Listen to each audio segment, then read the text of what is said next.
I still remember the first time I argued with my girlfriend. It wasn't dramatic or loud, but it was one of those moments when you suddenly realize that relationships aren't just about perfect dates and cute messages. It happened on a Saturday afternoon.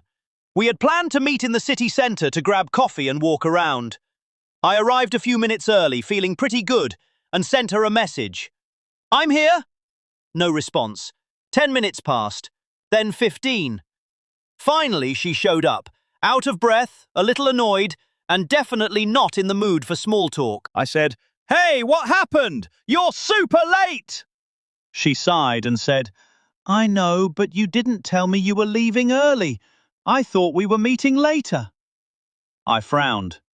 "But we agreed on 2 p.m. She shook her head. "No, I thought it was 2:30. And just like that, something small turned into an argument. I felt frustrated. In my mind, everything was clear. I had even checked our chat earlier. But she felt like I was blaming her for something that was just a misunderstanding. I said, maybe a little too sharply, "You could have at least replied to my message." She snapped back, "I was on the bus, and my signal was terrible."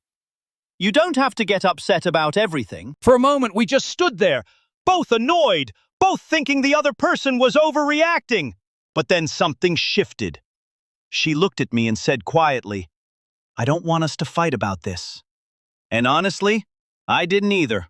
So I took a breath and said, "Okay, maybe I sounded harsher than I meant to. I was just waiting and didn't know what was going on." She nodded.